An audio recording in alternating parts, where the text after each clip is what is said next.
আসসালামু আলাইকুম ওয়া রাহমাতুল্লাহি ওয়া বারাকাতুহু। সারা বিশ্বের নর এবং নারী,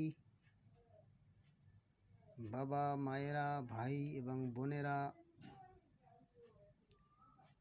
প্রত্যেককে জানাচ্ছি একটি সুখবর। আমরা অনেক মানুষ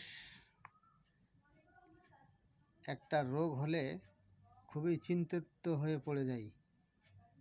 যে রোগটার চিকিৎসা দেশ বিদেশ ভ্রমণ করার পরেও অনেক সময় মানুষ নিরাশ হয়ে যায়। রোগটার নাম আমাদের বাংলা মাতৃভাষায় ভাষায় গোহিলি বলে। এটা অনেক সময় কমজোরির থেকেও শরীরে আক্রমণ করে, আবার হাওয়া বাতাসের থেকেও আক্রমণ করে। এবার এই রোগটার জন্য বিশেষিত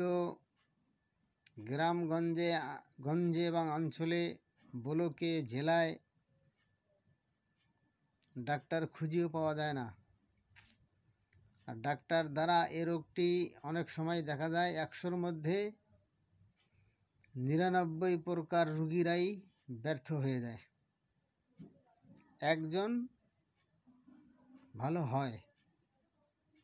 তবু আজ অবধি আমি দেখি নাই যে ডাক্তাররা কোনো দিন প্যারালাইসিস, অবশ, গোহিলি রোগ ভালো করতে দেখিনি। এবার দেখা যায় অনেক সময় স্ট্রোক হওয়ার সাথে সাথেই হয়ে যায়, কারো ব্লাড প্রেশার ইহার থেকেও হয়ে যায়, কারো হাই প্রেশারের থেকেও হয়ে যায়। এটাকে অবশ বলে অনেকেই, কেউ গোহিলি বলে, কেউ প্যারালাইসিস বলে। রোগটা বড় কঠিন রোগ। এই রোগে আক্রান্ত হলে মানুষ হয়রান হয়ে যায়। অনেক মানুষ বেশি দিন দুনিয়ার বুকে বেঁচে থাকে না। মুখটা একদিকে টেড়া হয়ে যায়, অনেকের মুখে লালা পড়ে, কারো জবান বন্ধ হয়ে যায়, কথা বলতে পারে না, একটা সাইড লুলু হয়ে যায়, কারো দুটো সাইডেই লুলু হয়ে যায়। এইরকম রোগে আক্রান্ত হলে পড়ে